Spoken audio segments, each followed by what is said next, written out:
काल कुठपर्यंत आलतो आपण? लाईट गेलते ना? हा भरलेत म्हण, लाईट बिल भरलेत म्हण. आणि आई घालते बाबा मग मी कुठपर्यंत खड्डा मारला हे जायला भैया कामावर येताना इथं मिस्टर इंडिया झाला तर काय करायचं? या सरून बाई जायला लाईटीपर्यंत आपण पुढे गिडी खात बसू होते असं कधी कधी. कुठलं छाटाचं जायला लाईट येते जायला 1-2 तास बसला तरी लाईटीचा अजून काय पत्ताच नाही जा आईची कान वैतागून बिचारे जा आईला जातो म्हणून गेले. आली की लाईट पनवती की नाही होते काय जायला गेल्या लाईट आली. सोडून जेवण कसं करू वाटतंय हो लेकराला. गेली या मग मी जेवायला पिठला चालू काय विषय नाही म्हणलं आणि भाकरी असं शेकलो कडक केलो आणि पद्धतीत जेवण म्हणून गेलो.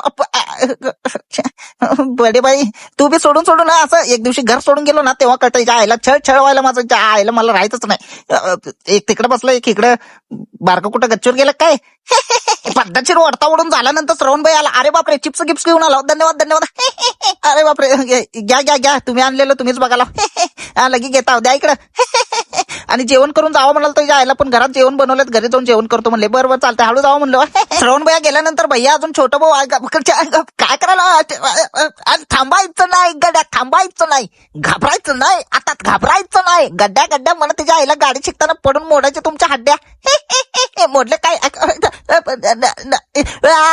लाटीचे राहिला नाही जायला दोन्ही मांडाच्या मध्ये घालशील गाडी म्हणलं जायला लगी घरात आलो आणि पप्पा मामासोबत बोलत होते. बोला जायला मी झोपून टाकतो म्हणलं. तशी सकाळी उठला आणि जायला हो मामा पेपर खड्ड्यात टाकतो का म्हणलं. बिरकवताना पडलं म्हणलं हो मामा काय नसतं जायला बारके दान आहे वाईसोरच्या बारके पोरं संडास करतात काय नसतं जायला म्हणलं आणि घरात गेलो. बाबा 1 वाजले पप्पा तरी तुमचं अंघोळ नाही काय हे दारे डोकं खाऊ नको तू तर करतच नाही की म्हणले.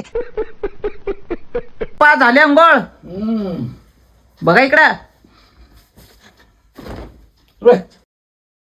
बर बघितलं माझं घरात कसला छळ चालू माझा इज्जतच नाही काय. बघितलं का आता मी सरळ चाललो होतो मध्ये कसं करायला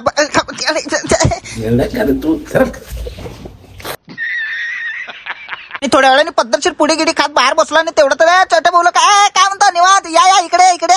अरे बापरे छोटी पोरं आणली होती पोरं मला एवढं नको हे दर बाळा तू दर तुला पण दर हळू जाऊ टाटा बाय. चला आता तुम्हाला पण टाटा बाय ब्लॉग आवडला असेल तर लाईक फॉलो नक्की करा.